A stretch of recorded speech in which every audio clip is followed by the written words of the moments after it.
एक मिनट, मुस्लिम लीग पर सवाल था मेरा। एक मिनट, राहुल जी, हाँ राहुल जी हमारे एडिटर हैं, उनका उस पर कुछ करना। ठीक है, आपने जवाब दिया। एक मिनट, हाँ राहुल जी, मैं उसी जो आपने बाइट सुनवाई थी राहुल गांधी की, उसी पे आ रहा हूँ जी। वो बाइट तो सुनवाई, लेकिन उससे पहले जो सवाल पूछा गया था वो सबके सामने नहीं आया। उस सवाल को मैं एक बार आपको पढ़ के बता देता हूँ जी। सवाल ये था कि जब आप हिंदू पार्टी बीजेपी का विरोध करते हुए सेकुलरिज्म और डेमोक्रेसी की बात करते हैं, ऐसे में आप केरल में मुस्लिम लीग पार्टी के साथ गठबंधन करते हैं, जहां से आप सांसद भी थे। राहुल गांधी ने मुस्लिम लीग को सेकुलर मान लिया, लेकिन बीजेपी को उन्होंने हिंदू पार्टी माना। आप अभी इंस्टीट्यूशन की बात कर रहे थे, क्या आपकी नज़र में अगर मुस्लिम लीग सेकुलर है तो बीजेपी भी सेकुलर पार्टी है? देखिए, मैंने अपने सवाल के जवाब में बिना किसी लाग लपेट के, और यहाँ पे सब लोग बैठे हुए हैं क्योंकि सब कुछ तो ऑन कैमरा है, सब सुन रहे हैं, रिकॉर्ड हो रहा है। मैंने कहा कि इस देश की संस्थाओं का अपना एक नियम कायदा है। जो लोग सांप्रदायिक राजनीति करते हैं वो भी अपने एफिडेविट में लिखते हैं कि जो है हम सेकुलर वैल्यू में बिलीव करते हैं। ये मैंने बोला था कि नहीं बोला था? बोला था ना, तो झूठ तो नहीं बोल रहा हूँ। दूसरा, इस मुस्लिम लीग के साथ लोगों को ये कन्फ्यूजन होता है। अक्सर लोगों को लगता है कि ये वो वाली मुस्लिम लीग है, जबकि वो पार्टी नहीं है। रही बात कौन सेकुलर है कौन सेकुलर नहीं है, ये कोई स्थापित चीज़ तो होता नहीं है, बदलते रहती है। मैंने भाजपा का कॉन्टेक्स्ट नहीं लाया था, आपने भाजपा का सवाल लाया है, तो मैं भी एक सवाल कहता हूँ। भाजपा के नेता अक्सर ये कहते हैं ना कि हम हिंदू राष्ट्र बनाएंगे, आपने सुना होगा, सब लोगों ने सुना होगा। तो क्या वो अकाली दल से जो है गठबंधन नहीं किए थे? वैचारिक अंतर्विरोध था वहाँ पे, लेकिन चुनावी लाभ के लिए जो है वो उसके साथ जो है गठबंधन किए थे पंजाब में। कहने का मतलब ये है कि इस सवाल को जिस तरीके से उछाला जा रहा है उसके पीछे की मानसिकता क्या है? उसके पीछे की मानसिकता ये है, और मैं बार बार कहता हूँ कि कब तक कीजिएगा हिंदू मुसलमान, कभी तो करना पड़ेगा रोजी रोटी कपड़ा मकान। कोई भी जो प्रश्न उछाला जाता है उसमें आप देखिए कहीं ना कहीं कोशिश ये रहती है कि देश के लोगों के जो बुनियादी सवाल है ना उसको गुमराह कर दिया बीच में इंटरप्ट करूंगा। कौन सेकुलर है कौन सेकुलर नहीं है, या तो कानूनी रूप से ये तय होगा। कर कौन रहा है? अगर कानूनी रूप से तय होगा, हिंदू मुसलमान कर कौन रहा है? आप बोलने नहीं देंगे। नहीं, एक मिनट सर, राहुल गांधी मुझे पूछ रिप्लाई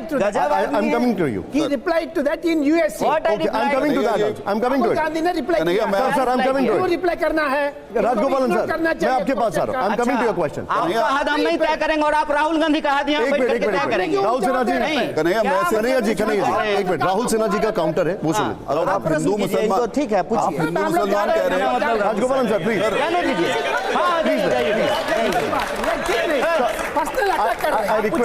पर्सनल अटैक कर रही है, गलत बात है। I will continue. गुस्सा हो रहे हैं, झूठो फूफा बन रहे हैं आप। सर शादी में थोड़ी आए कि जा रहे हैं रूठ के, चले जाइए क्या बात कर रहे हैं, चले जाइए भाई। आप मेरे जैसे सर, कन्हैया जी पर्सनल मत करिए, पर्सनल जाने दीजिए, क्या फर्क पड़ता है? नहीं, एक मिनट, राहुल जी सवाल पूछिए। मेरा सवाल ये है, कुछ उछाल राहुल जी बताइए, पूछे। हाँ कन्हैया, मेरा सवाल ये है, You're my guest. अगर आप हिंदू मुसलमान की बात कर रहे हैं, He will not insult.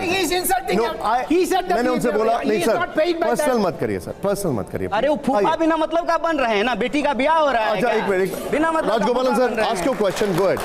Rahul ji, हाँ आपने हिंदू मुसलमान की बात की। राहुल गांधी विदेश में पहुंचते हैं और बताते हैं कि हमारे घर में भी बुजुर्ग हैं, संस्कार है, ठीक है। नहीं है बाबू, ये शांति से प्रश्न पूछिए। सभी के घर पूछिए, सवाल पूछिए। संस्कारित लोग हैं यहाँ पे। आप सुनेंगे तब तो मैं आप इधर उधर डाइवर्ट हो जाता हूँ। सवाल पूछिए, छोड़ दीजिए। मेरा सवाल सीधे है आपसे कि इग्नोर कीजिए, सवाल कीजिए। आप हिंदू मुसलमान की बात कर रहे हैं, आप ही के पार्टी के नेता विदेश में जाकर बताते हैं कि भारत में मुसलमान असुरक्षित महसूस करते हैं। कौन राजनीति कर रहा है हिंदू मुसलमान? देखिए, ये जो पूरा का पूरा वाद विवाद है, इसको मैं बहुत दिन से बड़ी बारीकी से देख रहा हूँ, और मैं ये बात चाहता था कि किसी पब्लिक प्लेटफॉर्म पे कोई पत्रकार पूछें या कोई आम जनता सवाल करे, उसका जवाब दिया जाए। देखिए, शुरू से ना एक बात कही जा रही है कि राहुल गांधी जी विदेशी धरती पे जा करके देश का अपमान कर रहे हैं। ये मेन जो है आरोप लगाया जा रहा है। सबसे पहली बात, अमेरिका में जाकर के राहुल गांधी जी ने भारत का अपमान किया, ये बात ट्विटर पे लिखा जा रहा है, जो एक अमेरिकन कंपनी है।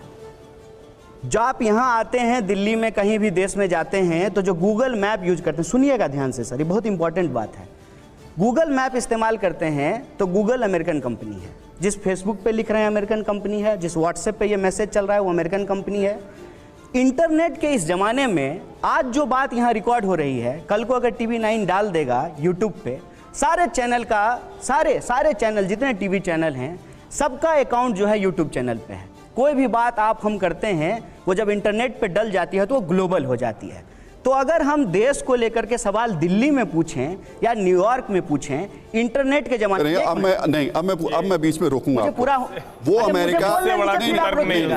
अमेरिका जो 3 महीने पहले एक रिपोर्ट, रिलीजियस रिपोर्ट जारी करता है जिसमें वो बताता है कि भारत में अल्पसंख्यकों के ऊपर अत्याचार होते हैं, कोई ईसाई महिला जा रही है उसकी चेन खींच ली जाती है, उसको भी वो उसी क्राइम के अंदर रखता है। उस अमेरिका में बैठकर अगर कोई नेता भारत का कहे कि भारत में मुस्लिमों पर असुरक्षित हैं तो ये गंभीर मामला। अरे मैं क्या कह रहा हूँ सुन लीजिए, ये ना इस देश का जो नेक्स्ट जनरेशन है ना, उसकी समझ के लिए, उसकी जानकारी के लिए ये बहुत जरूरी है। इसको राजनीति के लिए 1 मिनट से हटा दीजिए, इसको राहुल गांधी वर्सेस माननीय प्रधानमंत्री मोदी जी करना बंद कर दीजिए। ये बात समझना बहुत जरूरी है कि अगर हम हद तय करना चाहते हैं तो जो बात दिल्ली में कही जा सकती है वो बात न्यूयॉर्क में भी कही जा सकती है। सुनिए मेरी बात सुनिए, नहीं तो जो बात न्यूयॉर्क में नहीं कही जा सकती है ना, उसको दिल्ली में भी नहीं कहा जाना चाहिए। वो बात पाकिस्तान में भी बैठ के कही जा सकती है, कहीं नहीं कहा जाना चाहिए। इस बात को समझिए। इंटरनेट के इस जमाने में चुनाव प्रचार में अगर हम कोई बात बोल रहे हैं, यूट्यूब पे वह बात डल रही है तो वैसे भी उसको दुनिया देख रही है। तय ये करना चाहिए कि क्या बात करना चाहिए, क्या बात नहीं करना चाहिए। इसमें जो 2 बात कही जा रही है ना वो तर्कहीन है। एक देसी धरती विदेशी धरती की बात, क्योंकि इंटरनेट के इस जमाने में ना ये देसी धरती विदेशी धरती आप नहीं कर सकते हैं। अगर मैं बिहार में भाषण दे रहा हूं और वो भाषण रिकॉर्ड होकर के यूट्यूब पे डल, फिर एक बात बताइए, विदेशी धरती पे जाने की जरूरत क्या है? फिर अगर यही बात है तो फिर विदेशी धरती पर जाने की जरूरत क्या है? तो देसी धरती पे नहीं जा रहे हैं। नहीं मैं पूछ रहा हूं, दिल्ली यूनिवर्सिटी नहीं गए हैं, मुखर्जी नगर में जो है यूपीएससी के एस्पिरेंट से मिलने नहीं गए हैं, क्या जो है ट्रक ड्राइवर के साथ जो है चंडीगढ़ नहीं गए? एक सेकंड सर, ठीक है, प्रश्न क्या है ये पूछिए। आपका ये तर्क है कि आज मारे हैं उसको इंटरनेट पे मैं प्रश्न का जवाब दे रहा हूं। प्रश्न सीधा है, वो देश जो आपके खिलाफ प्रोपोगेंडा करता है उस देश की जमीन पर जाके आप उस प्रोपोगेंडा को एस्टैब्लिश कर देते हैं। आप कहते हैं कि ये रिपोर्ट बिल्कुल सही है, देखिए बिल्कुल हमारे अल्पसंख्यकों के ऊपर अत्याचार हो रहे हैं, आप ये जस्टिफाई कर देते हैं। ये हो रहे हैं कि नहीं हो रहे हैं? आपको लग रहा है? नहीं आप बताइए ना, आप पत्रकार हैं ना। हाँ नहीं, मुझे तो नहीं लग रहा है कि मुझे जाकर के विदेश में बताना पड़ेगा कि मेरे देश में क्या हो रहा है कि नहीं हो रहा है, बताइए ना। वो मुझे बताने के लिए मुझे देश में बता दूंगा। बोलेंगे ही नहीं। एज अ जर्नलिस्ट में जमीन पर जब जाता हूं तो मैं बता देता हूं कि इस देश में क्या स्थिति है, क्या घटना हो रही है। जाने के लिए मुझे पाकिस्तान और अमेरिका नहीं जाना पड़ेगा। आप देखिए, आप सब बात बोल रहे हैं, नहीं बोल रहे हैं। पाकिस्तान अमेरिका नहीं जाना पड़ेगा कनेगा जी। आप ये बताइए कि राहुल गांधी जी ने जो कहा है, ठीक है, क्या वो तथ्य के हिसाब से, फैक्ट के हिसाब से गलत है? अगर वो अमेरिका में बैठ के बात कह रहे हैं, मेरे हिसाब से बिल्कुल गलत है। किस तरह से सही है? बताइए किस तरह से सही है? अभी देखिए, पहले बताइए ना। अरे मैं बता रहा हूं, पहले इनका अरे आपका बारी आएगा तो आप कीजिएगा। पहले उनका जवाब देने दीजिए। तथ्य के हिसाब से गलत है। किसान जी जवाब नहीं आ रहा है, सिर्फ कन्हैया जी एक सेकंड, जिस तरह की चर्चा हो रही है, ये जैसे हम छात्र संघ भवन में किसी तरह की चर्चा करते हैं वो आज हो गया। एक मिनट कन्हैया जी, अब सवाल एक सेकंड, अब आप जरा मुझे एक मिनट सर। इंटरनेट के जमाने में क्या देसी विदेशी है? अब मेरा सवाल ये है, बात गलत है तो दिल्ली में भी गलत है, न्यूयॉर्क में भी गलत है। अगर बात सही है तो दिल्ली में भी सही है, न्यूयॉर्क में भी सही है। आप ये बताइए कि बात मेरा एक मिनट